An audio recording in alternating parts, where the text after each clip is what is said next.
into that experience, and now you have it available to you once again as pure energy as opposed to a painful experience. So your past simply becomes a repository of wisdom, just waiting for you to access it. It's a repository of your own energy that at the moment may be tied up in judgment, resistance, or forming an identity through that pain. But all of that energy, in a sense, is like a bank account where you've put in your own divine energy and kind of locked it away to hold on to those emotions of pain. And of course, nobody really wants to feel pain, right? Right? You sure about that? Because some people, and really all of us at one point or another, have enjoyed reliving the pain of our past, because that gets the body pumping out adrenaline, gets the body pumping out emotional, chemical, hormonal processes, gives you a faster heartbeat, gives you endorphins in the brain as well, because the body is suddenly reacting to stress, an old stress that doesn't even exist anymore because it's in your past, but we bring it up again and again. So we have to make that decision to not cultivate pain any longer. We have to make the decision to transcend our pain and to drain away all of the energy that we've put into holding that pain in place. Now, one of my recent favorite authors, Eckhart Tolle, calls it the pain body. So you can call it whatever you want, but just know that a large amount of your energy is tied up in your past and in your pain. And yes, it is addictive. To Micah on the chat, the pain becomes addictive. Just like just a drug addict is addicted to heroin. Heroin's really not good for your body, but the body's response to the toxin creates a state of euphoria. Same thing with an emotional, painful experience from our past. As we relive it, we're actually reintroducing toxic emotions into our sphere of consciousness. So the body responds to that toxin with endorphins, with a cascade of peptides and hormones to soothe you once again. So then eventually you manage to take a deep breath and you feel soothed. Your heartbeat's starting to return to normal and you think, okay, it's not so bad, I'm starting to return to normal. But for a few hours you still have the endorphins that your body has released from that pain. So for a few hours, or maybe even for a day, you won't revisit your past, you won't dwell on that pain. But at some point, the body and the ego is going to want to reintroduce that pain. And the reason the ego wants to reintroduce that pain is because the ego is confined in its power to the third dimensional world. Even though it pretty much thinks two-dimensionally in good and bad and binary thoughts, its function is to navigate, perceive, categorize the physical world.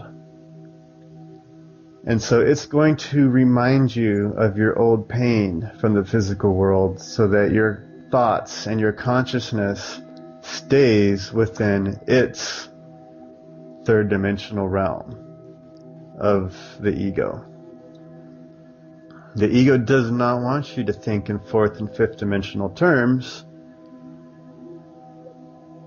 simply because it fears its own death. It fears being diminished in any way.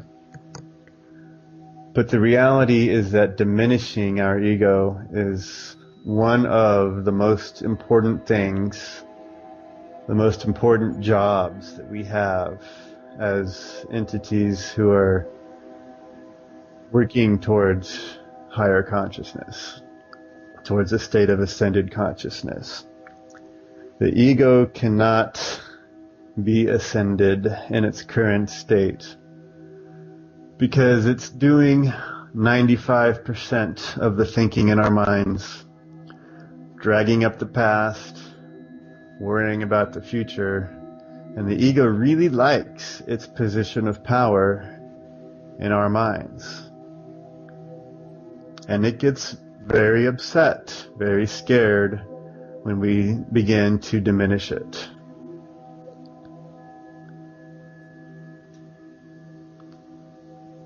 So somebody asked, what is the cause of suffering and pain?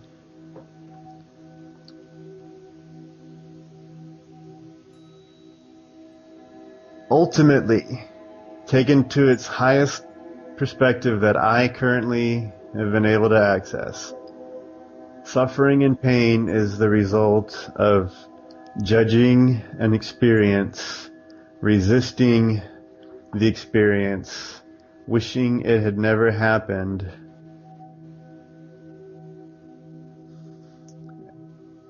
and forming an emotional cluster of pain around an experience through that resistance.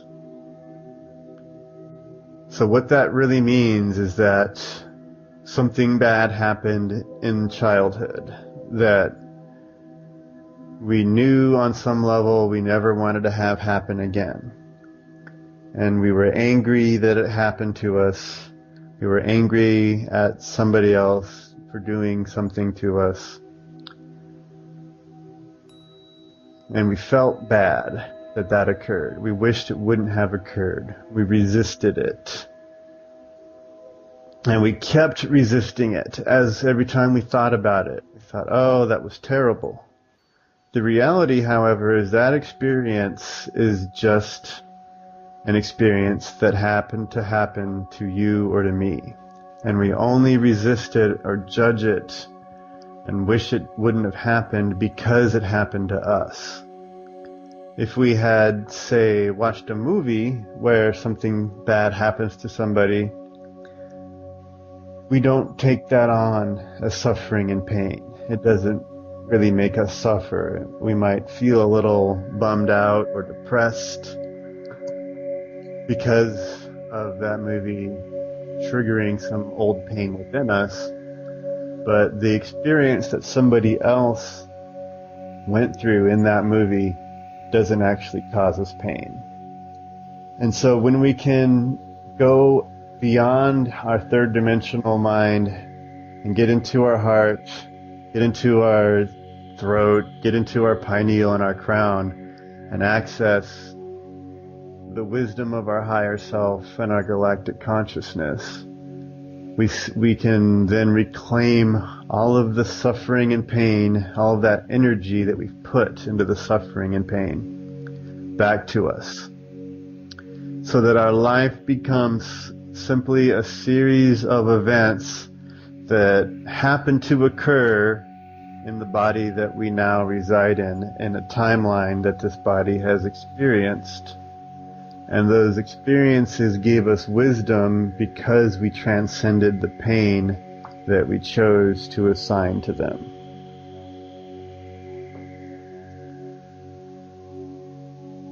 So there's the answer for Agnitis and the Utopia radio chat.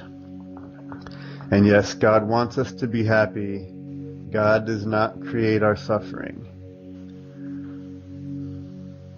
So I'd like to just speak on the concept of God for a moment. Because that word, that concept has become very distorted in the human attempt to reduce the infinite mind that is the one infinite creator that all life springs from. To reduce that level of cosmic infinity down to a third-dimensional or even a two-dimensional concept. So naturally, something is going to get lost in translation when you try to take an infinite concept and put it down into something as binary and finite as two-dimensional thinking. And so there is no giant bearded figure in the sky recording everything that we do and waiting for us to mess up so that it can send us to an eternity of suffering and the fiery pits of hell. Sorry to all the fundamentalists listening, but that's not the case. And actually, I'm happy to inform you that that is not the case. Please do some research and expand your mind into fourth and fifth dimensional awareness, and you'll understand that God literally is the mind that is thinking the infinite thought that has spawned this entire reality. And the love of God is the building blocks that allows this reality to take shape and to have form and solidity. And then we, as children of God, but in a more accurate sense, as extensions of the mind of God, then come and play in the third dimensional physical realm to have every possible experience that can be known be made aware in the mind of God.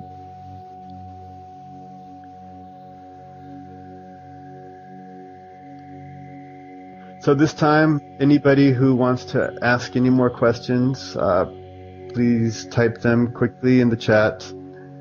Going to answer a few more questions for about 10 minutes, and then we're going to go through a very deep meditative process where we're going to tie everything that I've been talking about for the last 43 minutes together. So anybody with a question, anybody wants any clarification on anything I've talked about so far?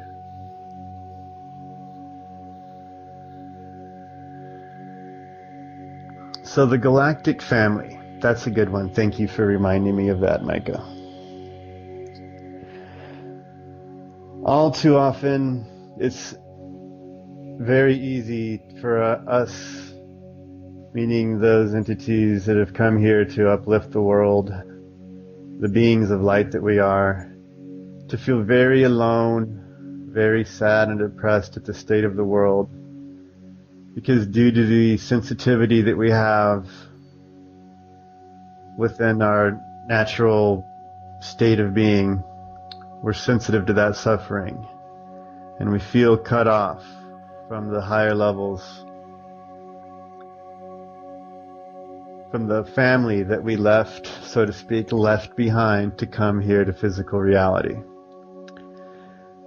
But in truth, even though we may not have somebody next to us in a physical body who is vibrating at that same frequency of love, in reality, on a fourth and fifth dimensional level of consciousness, we are all connected. We are all supporting and loving one another. And our family, our galactic family, is always with us, watching us at all times. And for those of you with privacy concerns, don't worry, they don't look when you're in the shower. They're there for you though when you need some emotional support, when you're feeling alone and cut off from the universe. All you have to do is ask for your galactic family for a helping hand, and they will be there, they will help you. And if you let your ego melt away, just minimize it, and expand your own light from your higher self, you will feel their presence. And someone else asked me to speak on inner power, personal power, because that truly is the crux of the work that we're doing.